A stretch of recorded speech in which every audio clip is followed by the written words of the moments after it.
That we wanted to find a far more human story, and really focusing on the relationship between Moses and Ramesses, two men who grew up as brothers, who grew up as princes in this incredible Egyptian empire, and who Ramses came to be the pharaoh who is considered to be a god, and Moses grew up being second only to a god. You know, limitless power, all of the temptations of every man who's ever lived, all of the indulgences of that and the experiences of that, who then comes to find himself exiled.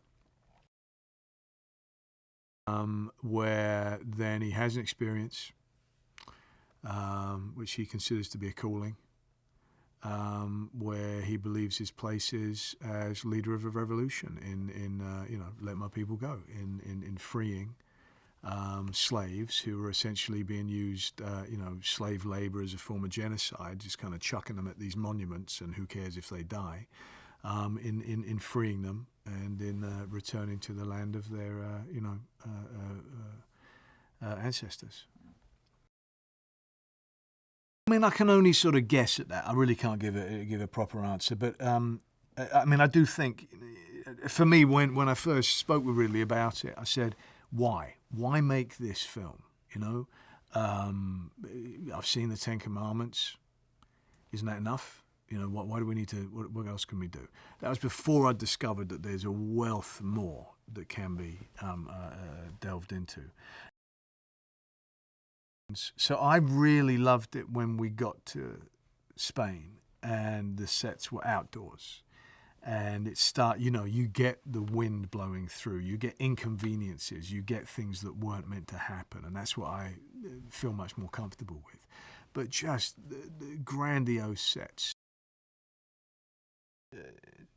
incredible. There was about a kilometre-long set, which ended with the city of Ramesses, and then incorporated the ghetto, and these enormous statues, and they're fantastic and equally wonderful and intimidating at the same time, because you're going down to this place and looking at the work that everybody's put in and thinking, oh man, and now they're all going to be looking at me, expecting me to do something hopefully good, and you just hope you can pull it off. It is, these high mountains going directly down with a small bit of beach, but that beach runs for maybe 10 miles down to this very tumultuous sea with really strong currents. It was this prehistoric looking place, looked absolutely untouched.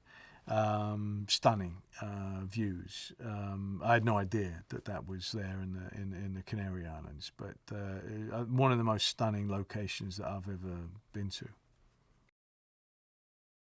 Then I set about reading the Torah, which took a little while, but it, like I said, really fascinating. I was really fascinated by it. There's a series of books called Legends of the Jews. There's a book called Moses: A Life by Jonathan Kirsch, which I found to be really helpful in looking at him as a all too human man, and then conversations with various religious people and their takes and their thoughts, and also witnessing how each and every person has their own personal idea of who Moses should be. And each person, they would talk with me, and there was no question that I had to play it the way that they saw it. And so understanding, right, it doesn't matter what I do, I can't be everybody's image. And so we have to free ourselves up and give our own interpretation, which was always what, Steve, Zalian and Ridley. Joel Edgerton, who's a fantastic actor.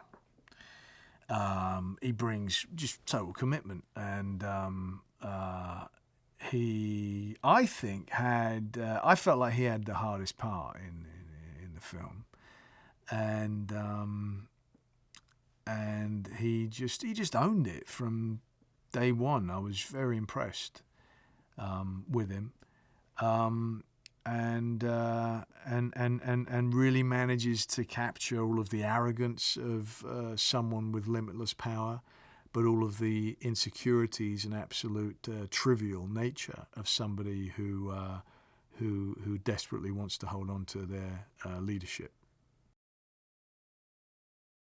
John Turturro, again, wonderful actor. Really admired him in so many roles.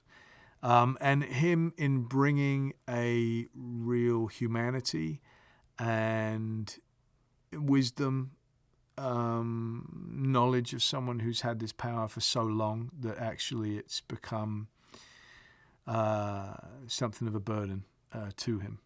And someone who finds that he actually admires and has a closer relationship, not with his son, but with Moses. And so wishes that Moses could actually take his place, but knows that's not going to happen, and is kind of leaving his empire in a way that he's not very satisfied with, in knowing that Ramses will take over. Joshua Aaron Paul, who obviously comes to be the leader after Moses dies, starts off as a young man being whipped and beaten, but apparently smiling through that, it's like craziness, and comes to be the sort of general when Moses gets older of his armies,